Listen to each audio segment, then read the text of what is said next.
अब हम स्टार्ट करते हैं। ये रहा शीट नंबर 33 लास्ट। इसके पहले किसी को कोई डाउट है 32 में, 31 वाल किसी शीट में? तो मैं यहां से स्टार्ट करता हूँ। 33 क्वेश्चन के अंदर दो तीन चीजें हैं, वो मैं आपको पहले क्लियर कर दूं, फिर मैं आगे बढ़ने की कोशिश करूंगा, फिर मैं आपको समझाता हूँ। देखिए, आपको एक दो चीज ये मालूम होनी चाहिए कि जब भी हम कोई एसेट बेचते हैं या कोई हम एसेट रखते हैं, तो एसेट की एक होती है हमारी कॉस्ट प्राइस। कॉस्ट प्राइस क्या है? जिसके अंदर मैंने आपको बताया था परचेज प्राइस भी है वो, और उसके बाद उसके एक्सपेंसेस भी हैं। एक्सपेंसेस कौन से? Expenses to bring the asset in working condition.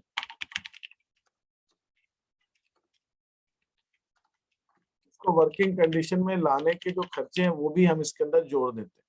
भाड़ा वाड़ा जो भी है, वर्किंग कंडीशन में काम करने की स्थिति में लाने जो भी खर्चे वो हमारी कॉस्ट प्राइस होती है। फिर एक और चीज होती है जिसको हम कहते हैं बुक वैल्यू। बुक वैल्यू से क्या मतलब है? बुक वैल्यू से मतलब है कॉस्ट प्राइस में से जब हम डेप्रिसिएशन जो लगा है तब तक का, डेप्रिसिएशन टिल डेट का मैं बोल रहा हूँ। अभी टिल डेट का क्या मतलब वो बताऊंगा। वो हम घटा देते हैं जो उसका डेप्रिसिएशन लग गया जब से खरीदी थी तब से आए। क्या होता है, बुक वैल्यू अलग अलग डेट पे अलग अलग होती है।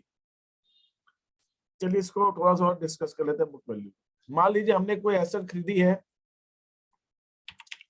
1 जनवरी 2018 को। हमने एक 50,000 की एसेट खरीदी है 1 जनवरी 2018, और हमारा जो अकाउंटिंग ईयर है जनवरी से दिसंबर, मतलब हम हर साल दिसंबर में डेप्रिसिएशन लगाते हैं। इस एसेट के ऊपर हमें स्ट्रेट लाइन से डेप्रिसिएशन लगाना, और मान लीजिए आपको बताया गया है कि स्ट्रेट लाइन से इस पे 10% पर एनम का डेप्रिसिएशन लगेगा। प्रतिवर्ष 10% का डेप्रिसिएशन लगेगा स्ट्रेट लाइन से। अब इसका मतलब ये हुआ कि जब हमारा अकाउंटिंग ईयर जनवरी से दिसंबर है, तो एक एसेट जो हमने 1 जनवरी 2018 को खरीदी है, इसके ऊपर जो पहला डेप्रिसिएशन लगेगा वो लगेगा 31 दिसंबर 2018, क्योंकि 31 दिसंबर को साल खत्म हो जाएगा। तो जब ईयर एंड होता है तो डेप्रिसिएशन लगेगा 31 दिसंबर 2018। 10%, तो इसके ऊपर डेप्रिसिएशन हमारा लग गया 5,000, ये लग गया डेप्रिसिएशन। तो इसका मतलब 5,000 रुपए डेप्रिसिएशन लगने के बाद हमारी जो एसेट की वैल्यू है वो 31 दिसंबर 2018 को 45,000 हो जाएगी। हम इसको एक ऐसा भी कह सकते हैं कि 31 दिसंबर 2018 या 1 जनवरी 2019, एक ही बात। तो एसेट की वैल्यू हमारी 45,000 हो जाएगी। तो इसका मतलब 1 जनवरी 2019 से जो नया साल प्रारंभ होगा उस समय एसेट 45,000 की होगी। तो पहले साल हमने 50,000 की एसेट यूज की, दूसरे साल 45,000 की यूज कर। स्ट्रेट लाइन पे डेप्रिसिएशन तो 10% अगर मैं बोल रहा हूं तो 10% कॉस्ट प्राइस पे लगेगा। कॉस्ट प्राइस पे लगेगा, कॉस्ट प्राइस 50,000 है तो 50,000 पे 5,000 रुपए लगेगा। तो अगला अगला डेप्रिसिएशन जो लगेगा वो लगेगा 31 दिसंबर 2019 को, वो भी 5,000 लगेगा। स्ट्रेट लाइन में तो डेप्रिसिएशन सेम रहता है, 5,000 लगेगा। इसका मतलब जब 31 दिसंबर 2019 को डेप्रिसिएशन लग जाएगा तो 1 जनवरी 2020 को जो बुक वैल्यू आएगी वो 40,000 आएगी। तो कहने का मतलब है कि बुक वैल्यू का मतलब ये होता है कि जिस डेट पर हम डेप्रिसिएशन, जिस डेट की बुक वैल्यू निकाल रहे हैं, कॉस्ट प्राइस से उस डेट तक का कुल डेप्रिसिएशन घटाने के बाद जो वैल्यू वो बुक वैल्यू। यहाँ पर दो तीन चीजें आपको थोड़ा सा मैं आपको एक चीज और बताना चाहूंगा कि मान लीजिए ये हमारा 1 जनवरी 2018,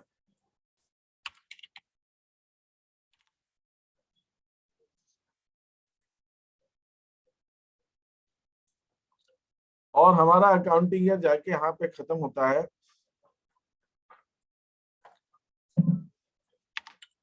31 दिसंबर 2018। तो 31 दिसंबर 2018 को खत्म होता है, तो जो स्थिति 31 दिसंबर 2018 को है वही स्थिति अपनी 1 जनवरी 2019 को हो जाएगी।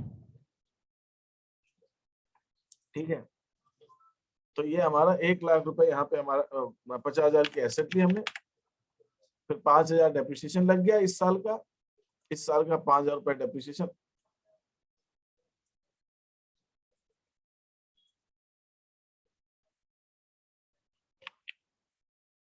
ये इस साल का डेप्रिसिएशन लग गया 5,000। तो इसका मतलब जब नया साल स्टार्ट होगा 1 जनवरी 2019 से, तो हमारी एसेट कितनी हो जाएगी? 45,000 की। ऐसे ऐसे डेप्रिसिएशन लगता जाएगा। ये एक चीज, ठीक है। तो 10% डेप्रिसिएशन लगेगा। अब मैं आपसे एक चीज और कहूँ, बहुत सिंपल सी बात है कैलकुलेशन वाइज।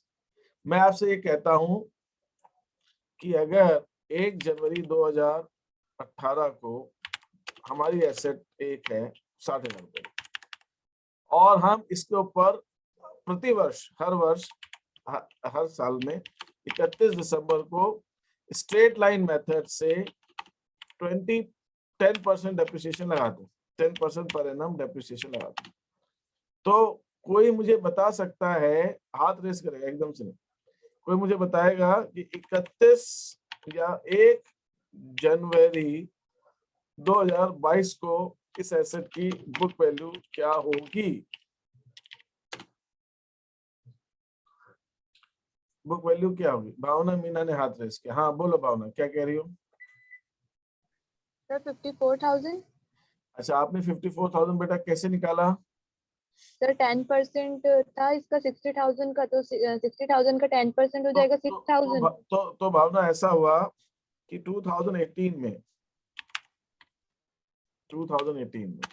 सॉरी सर, मैंने 2020 देख लिया। नहीं, 2020 भी गलत है।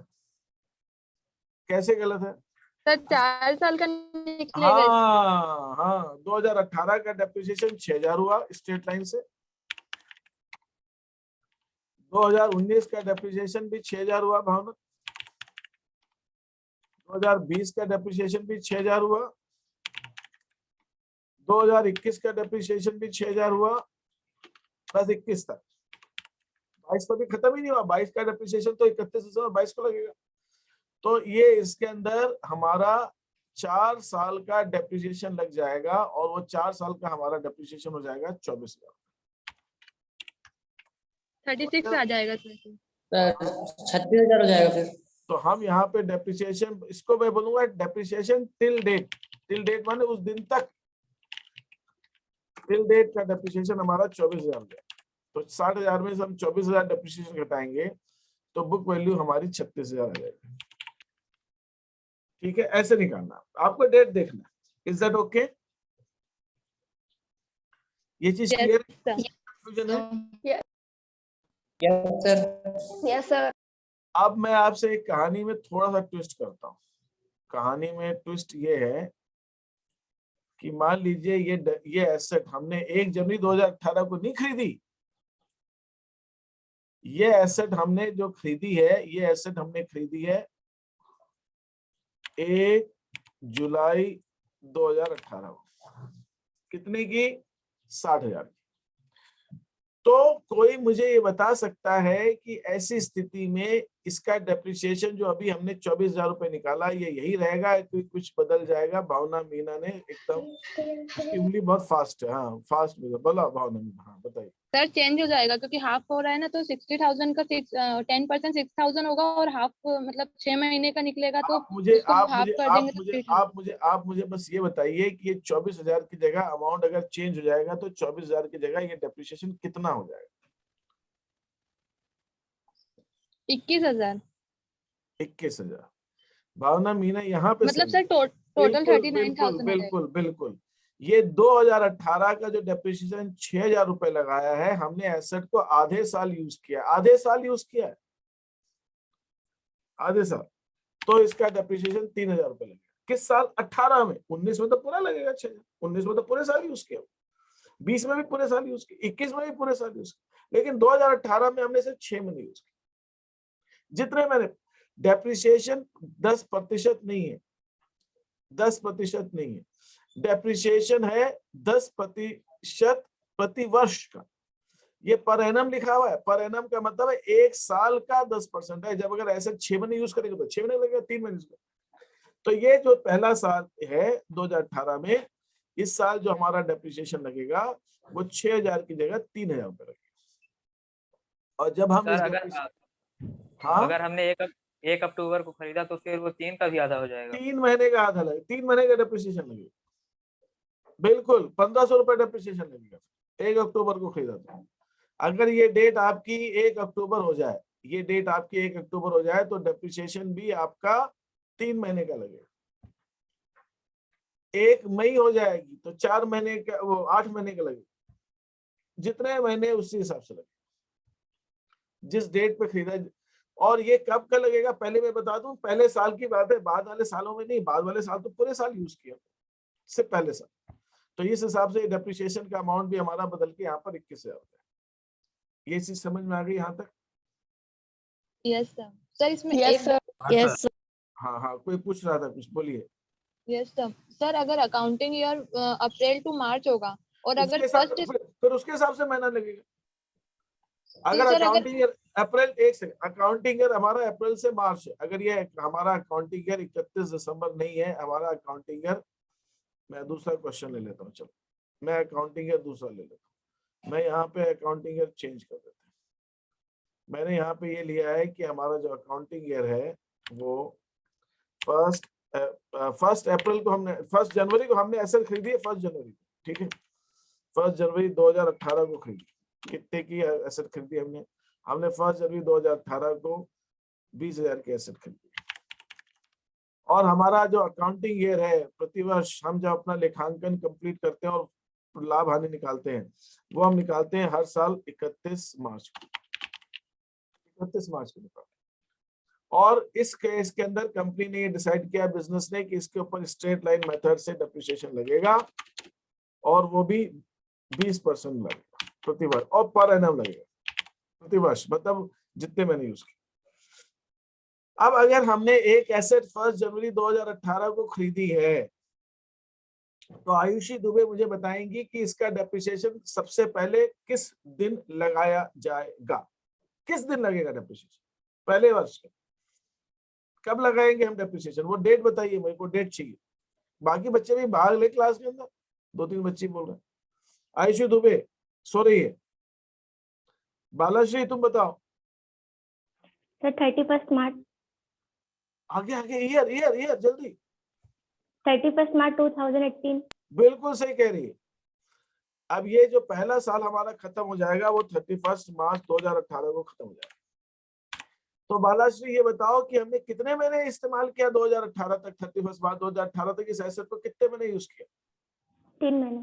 3 महीने। तो हम क्या करेंगे, हम 20,000 रुपए पर 10% से 3 महीने का डेप्रिसिएशन लगाएंगे। 3 महीने का डेप्रिसिएशन लगाएंगे। 10% से कितना होता है? 2,000 होता है। 3 महीने का डेप्रिसिएशन हुआ 500 रुपया। इसका मतलब इस साल हमारा जो पहला साल है उसमें से 500 रुपए का डेप्रिसिएशन लगेगा। तो एसेट की हमारी बुक सर डेप्रिसिएशन तो 20% लग रहा है ना? अच्छा मैंने 10% ले लिया। 20% 1,000 रुपए, 1,000 बिल्कुल सही। ये डेप्रिसिएशन 1,000 है, मैंने यहाँ 10% लिख दिया, ये यहाँ पे 20%। ये 20% अगर है तो 20% के हिसाब से 4,000 रुपए हमारा साल भर का होता है और 3 महीने का डेप्रिसिएशन हमारा 1,000 रुपए हो जाए। 1,000, ठीक है। तो इसका मतलब हमारा जो बुक वैल्यू है, अब बुक वैल्यू कब की निकलेगी? 1 अप्रैल 2018 में बुक वैल्यू 20,000 में 1,000 लग गया तो 19,000 बुक वैल्यू। फिर अगला डेप्रिसिएशन लगेगा 31 मार्च 19 को, और 31 मार्च 19 को पूरा 4,000 रुपए डेप्रिसिएशन लगेगा। स्ट्रेट लाइन में तो 10-20% फिक्स है, 20% किसका? 20,000 का चार्ज। तो हमारा जो वैल्यू है 1 अप्रैल 2019 को जो संपत्ति की बुक वैल्यू है वो हो जाएगी हमारी 15,000। ऐसे हमको निकालना। Is that okay? सर सितंबर में होगा तो 6 मंथ का लगेगा ना? सितंबर में होगा नहीं, 30 सितंबर को होगा तो 6 महीने का लगेगा, 1 अक्टूबर को होगा तो 6 महीने लगेगा, 1 सितंबर होगा तो 7 महीने का। Yes sir. 1 सितंबर होगा तो 7 महीने। Is that okay? यहाँ तक किसी को कोई प्रॉब्लम? No sir. अब मैं आगे आ रहा हूँ। मैंने आपको बुक वैल्यू बता दी। बुक डेप्रिसिएशन टिल डेट, मतलब जिस दिन की बुक वैल्यू निकालनी उस दिन तक का डेप्रिसिएशन, जिस दिन की बुक वैल्यू निकालनी उस दिन तक का डेप्रिसिएशन। अब और दूसरी चीज इसमें क्या है, बुक वैल्यू के बाद में एक इसके अंदर चीज आती है सेल प्रोसीड्स। मैंने ये वर्ड यूज किया सेल प्रोसीड्स, या मैं इसको सेल प्राइस भी बोल सकता हूँ। सेल प्रोसीड या सेल प्राइस माने हमने कितने रुपए में बेची है, कितने रुपए में बेची। तो ये इसका मतलब ये हुआ कि जो हमारी बुक वैल्यू है एसेट की, उसके अंदर अगर प्रॉफिट है तो प्रॉफिट जोड़ दो, और अगर लॉस है तो लॉस को आप माइनस करो। प्रॉफिट है तो प्रॉफिट जोड़ दो, लॉस है तो लॉस को, तो सेल प्रोसीड आ जाएगा। सेल प्रोसीड हो जाएगा। इसका मतलब क्या हुआ, मैं आगे आता हूं। मान लीजिए हमने एक एसेट की वैल्यू यहाँ पे 1 जनवरी 2020 को 40,000 रुपए निकाली, तो ये 40,000 क्या है, ये 40,000 तो बुक वैल्यू है ना। बुक वैल्यू है हमारी खाता पुस्तकों में उसकी मूल्य, पुस्तक मूल्य हमारे बुक के हिसाब से, हमारे पुस्तक खातों के हिसाब से इसकी वैल्यू 40,000 1 जनवरी 2020 को। अब इस एसेट को अगर मैं 5,000 के नुकसान पर बेचता हूँ, 5,000 का मेरे को लॉस होता है,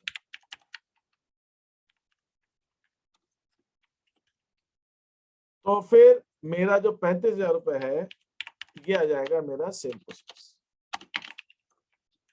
सेल प्रोसीड्स माने जो बेचकर, प्रोसीड्स माने जो मिला, बेच के जो चीज मिलेगी, पैसा मिलेगा वो 35,000 मिलेगा। 40,000 की चीज 5,000 के लॉस में बेच दी, और अगर ये मेरा प्रॉफिट होता तो मैं 45,000 में बेचता। सेल प्रोसीड्स माने 45,000 में बेचता, 40 की चीज 45 में बेचता हूँ तो 5,000 का प्रॉफिट। तो मैं एक ये भी तो कह सकता हूँ, मैं ये भी कह सकता हूँ कि अगर मुझे गेन निकालना है, गेन बेचने पर क्या फायदा हुआ, तो गेन का मतलब ये हुआ सेल प्रोसीड्स में से मैं बुक वैल्यू घटा दूं। अगर मैं सेल प्रोसीड्स में से बुक वैल्यू घटा देता हूं तो गेन आ जाएगा। अगर मैं लॉस निकालना है मेरे को, तो मैं सेल प्रोसीड्स में से भी बुक वैल्यू घटाऊं। अब इसमें एक फर्क क्या है, बुक वैल्यू ज्यादा होगी, बस फर्क तो वही है ना। लॉस कब आएगा, लॉस तब आएगा जब मेरी किताब बुक्स में कीमत ज्यादा है और सेल प्रोसीड्स कम है।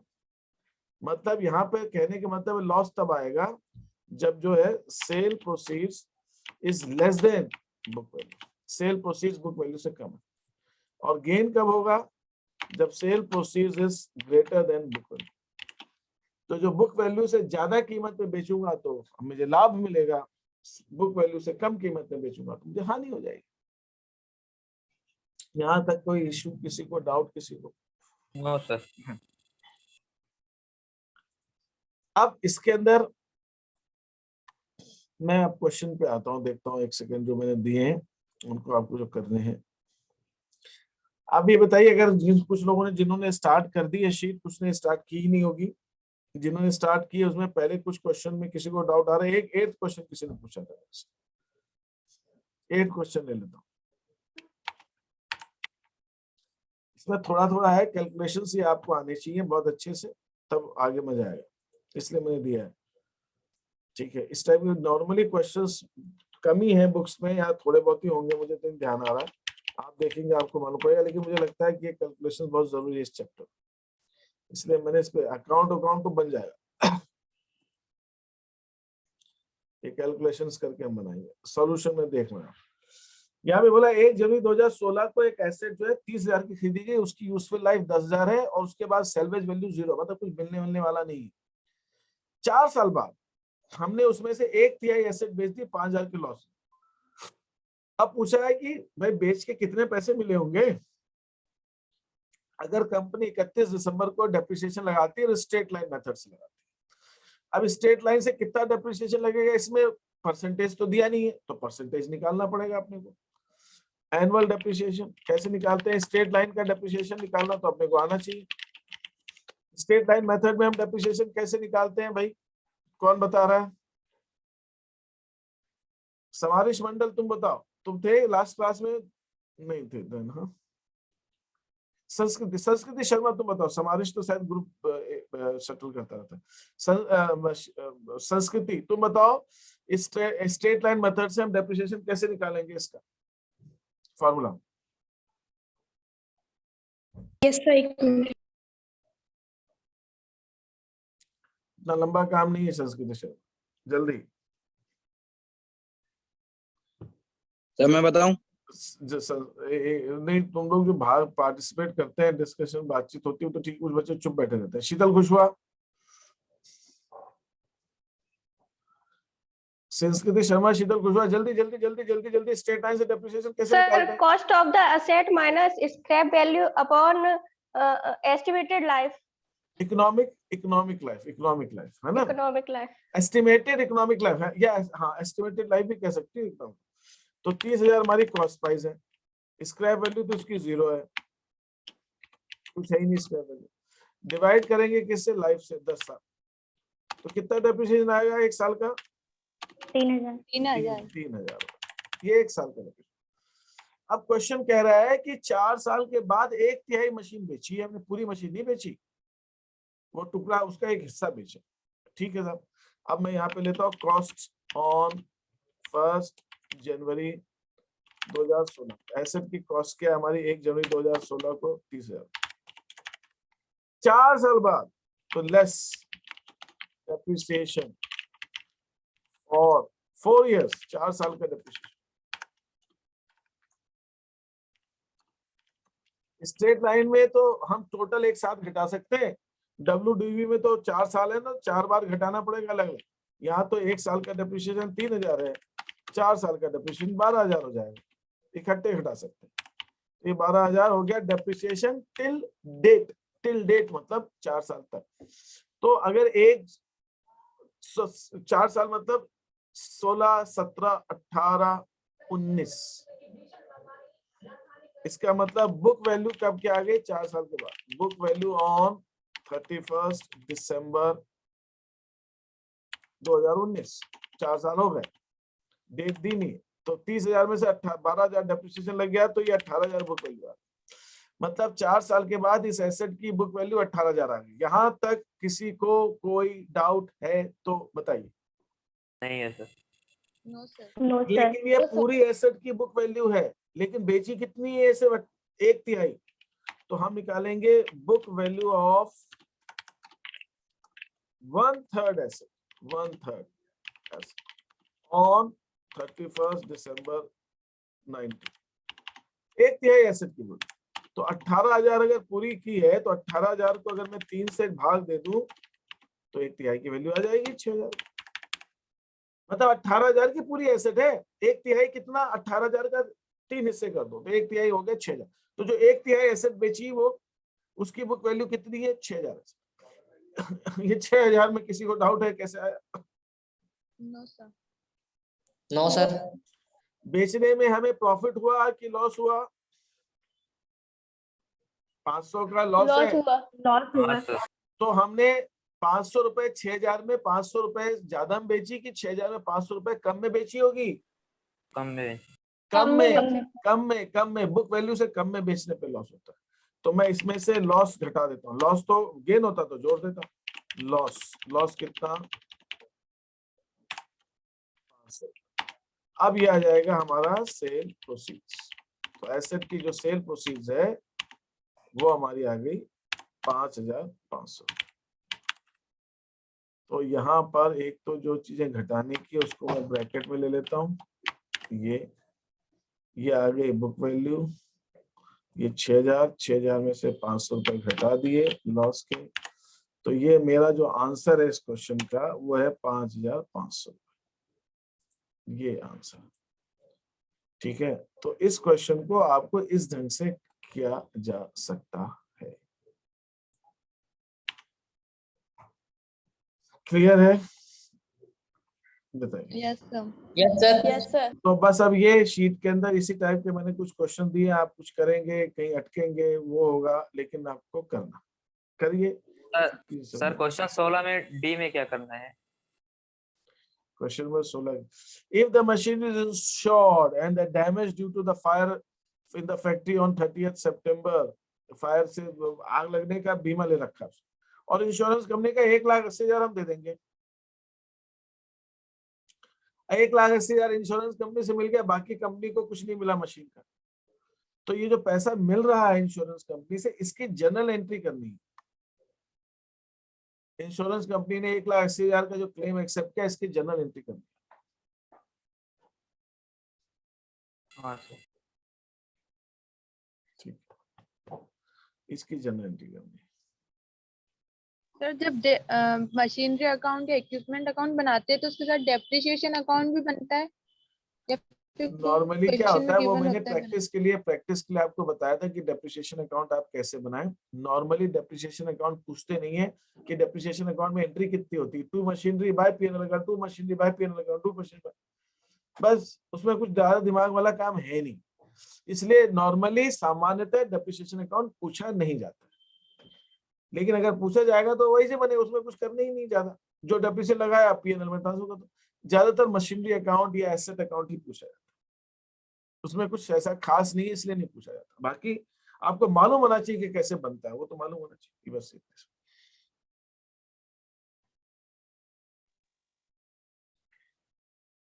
ठीक है, तो अभी आपके अगर कोई और क्वेश्चंस नहीं है तो आप इन क्वेश्चंस को करेंगे और फिर आप मुझे बताएंगे। सर हाँ जी बोलिए। सर नॉर्मली मशीन की सेल करने पर बाय में कैश लिखते हैं, बाय कैश अकाउंट, तो लॉस बाय फायर के अकॉर्डिंग हुआ है, सेल करे तो उसकी एंट्री भी होगी क्या उसमें लॉस बाय फायर? हाँ, लॉस बाय फायर से हुआ है तो हमने मशीनरी की लॉस हो गया हमको, मशीनरी लॉस बाय फायर की एंट्री हमारी क्या बनेगी, loss by fire account debit to machinery.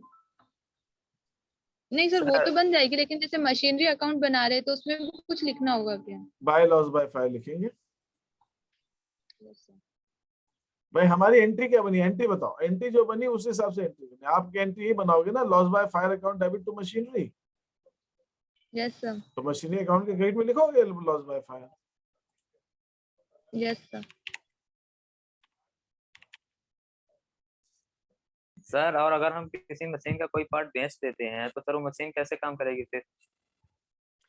अरे तुमने बड़ी बड़ी फैक्ट्री में जाते हो तो बड़ी बड़ी मशीनें होती हैं, है ना, उसका कुछ हिस्सा बेच के हम नया हिस्सा क्यों नहीं खरीद सकते यार, तुम क्या बात कर रहे हो, है ना, इतनी बड़ी बड़ी मशीनें होती हैं, बड़े बड़े प्लांट होते हैं, तो उसमें ऐसा हो सकता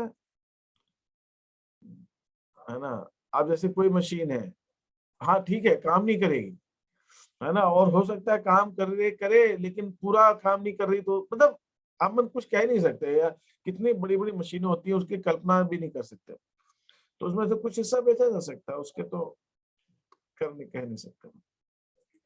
ठीक है, आरजू अहमद प्रेजेंट है।